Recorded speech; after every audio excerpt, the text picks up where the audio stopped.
আজকে আমরা পঞ্চম শ্রেণীর ইসলাম শিক্ষা বইয়ের তৃতীয় অধ্যায়ের অনুশীলনী প্রশ্নের সমাধান করব। অনুশীলনী ৩। এক সঠিক উত্তরে টিক চিহ্ন দাও। আত্মত্যাগ কি? নিজের পছন্দের কিছু ত্যাগ করা। পারস্পরিক শ্রদ্ধাবোধ কী ধরনের গুণ? মানবিক।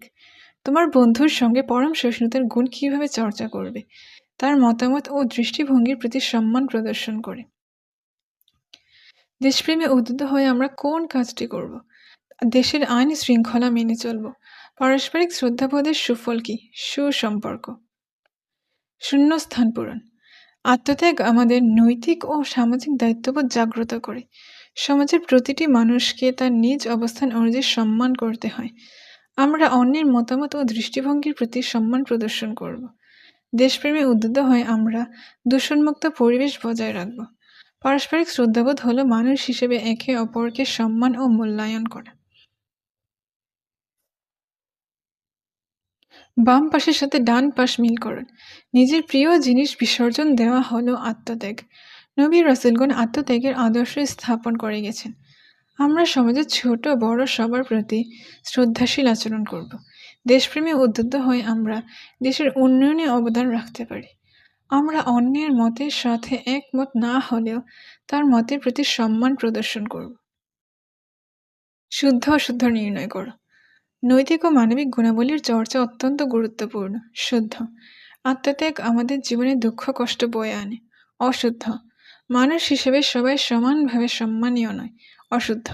দেশকে ভালোবাসা ও দেশের কল্যাণে কাজ করা আমাদের একান্ত কর্তব্য। শুদ্ধ। দেশপ্রেম আমাদের সাম্য ও মানবাধিকার প্রতিষ্ঠায় উদ্বুদ্ধ করে। শুদ্ধ। সংক্ষিপ্ত প্রশ্নোত্তর। আত্মত্যাগ কি? নিজের পছন্দের কিছু ত্যাগ করাকেই বলে আত্মত্যাগ। সাধারণত ত্যাগ বলতে বোঝায় কারোর জন্য কোনো কিছু ছেড়ে দেওয়া যা নিজের জন্য প্রয়োজন তা অন্যের ভালো বা খুশির জন্য ছেড়ে দেওয়াকে আত্মত্যাগ বলে। আত্মত্যাগের দুইটি উদাহরণ লেখো। আত্মত্যাগের দুইটি উদাহরণ হলো ইসলাম প্রচারের জন্য মহানবী হজরত মুহাম্মদ সাল্লাল্লাহু আলাইহি ওয়াসাল্লাম নিজের প্রাণপ্রিয় মাতৃভূমি ত্যাগ করেন। ইসলামের স্বার্থে তাবুক যুদ্ধে হজরত আবু বকর রাদিয়াল্লাহু তাআলা তার সর্বস্ব দান করে দেন। পরম সহিষ্ণুতার দুটি সুফল লেখো। পরম সহিষ্ণুতার দুটি সুফল হলো সমাজে শান্তি শৃঙ্খলা ও সম্প্রীতি বজায় থাকে, সকলের মাঝে সৌহার্দ্য ও সম্প্রীতি সৃষ্টি হয়। পরিবারে পারস্পরিক শ্রদ্ধাবোধ চর্চার দুটি উদাহরণ লেখো। পরিবারে পারস্পরিক শ্রদ্ধাবোধ চর্চার দুটি উদাহরণ হলো সবার প্রতি শ্রদ্ধাশীল ও যত্নবান হওয়া, বড়দের সালাম দেওয়া ও ছোটদের স্নেহ ও ভালোবাসা দেওয়া। দেশপ্রেম কি? নিজের দেশ এবং দেশের মানুষকে ভালোবাসা ও তাদের কল্যাণে কাজ করাই হচ্ছে দেশপ্রেম। বর্ণনামূলক প্রশ্নোত্তর। আত্মত্যাগের উপকারিতা সম্পর্কে একটি তালিকা তৈরি করো। আত্মত্যাগের উপকারিতা সম্পর্কে নিচে একটি তালিকা তৈরি করা হলো। আত্মত্যাগের ফলে মহান আল্লাহর সন্তুষ্টি অর্জিত হয়। আত্মত্যাগ আমাদের নৈতিক ও সামাজিক দায়িত্ববোধ জাগ্রত করে। নিঃস্ব অসহায় দুঃখ কষ্টে জর্জরিত মানুষ সাহায্য লাভ করে। আত্মত্যাগ আমাদের উদারতা সহমর্মিতা ও অপরের কল্যাণে নিজের স্বার্থ ত্যাগ করতে উদ্বুদ্ধ করে। সমাজের কল্যাণে ভূমিকা রাখে। পারস্পরিক শ্রদ্ধাবোধ সম্পর্কিত 4টি কাজের বিবরণ দাও। পারস্পরিক শ্রদ্ধাবোধ সম্পর্কিত 4টি কাজের বিবরণ দেওয়া হলো। 1. সমাজের ছোট বড় সবার প্রতি শ্রদ্ধাশীল আচরণ করা। সমাজের প্রতিটি মানুষকে তার নিজ অবস্থান অনুযায়ী সম্মান করা।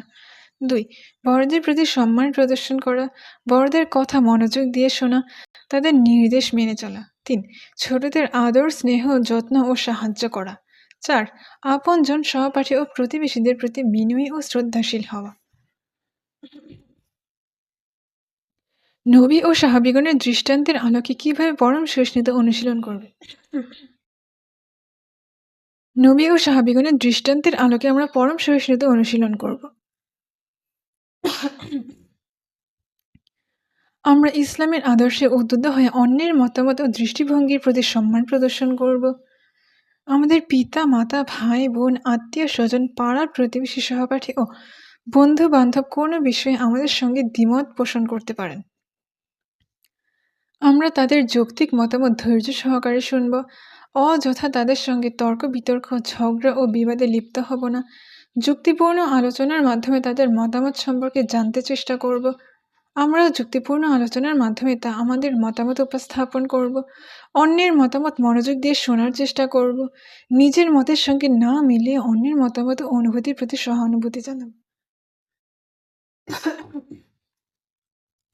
দেশপ্রেমের গুরুত্ব সম্পর্কে একটি অনুচ্ছেদ লেখো। নিজের দেশ এবং দেশের মানুষকে ভালোবাসা ও তার কল্যাণে কাজ করাই হচ্ছে দেশপ্রেম। আমাদের জন্মভূমি বাংলাদেশ। দেশপ্রেম আমাদের স্বদেশ প্রেমের অনুপ্রেরণা যোগায়। নিজের দেশকে ভালোবাসতে ও দেশের কল্যাণে কাজ করতে অনুপ্রাণিত করে। দেশ ও সমাজের প্রতি দায়িত্বশীল হতে শেখায়। দেশের সামাজিক ঐক্য ও সংহতি বজায় রাখার জন্য দেশপ্রেমের গুরুত্ব অপরিসীম। দেশপ্রেম আমাদের দেশের আইন মেনে চলতে এবং ন্যায় বিচার, সাম্য ও মানবাধিকার প্রতিষ্ঠায় উৎসাহিত করে। দেশপ্রেম আমাদেরকে দূষণমুক্ত পরিবেশ বজায় রাখতে শেখায়। মানুষ, প্রকৃতি, জীবজগতের প্রতি ভালোবাসা ও দায়িত্বশীল আচরণ করতে শেখায়। তুমি দেশপ্রেমে উদ্বুদ্ধ হয়ে প্রাকৃতিক ও সামাজিক সম্পদ কিভাবে সংরক্ষণ করবে? আমি দেশপ্রেমে উৎসাহিত হয়ে প্রাকৃতিক ও সামাজিক সম্পদ যেভাবে সংরক্ষণ করব। বৃক্ষরোপণ করব এবং এর যত্ন নেব।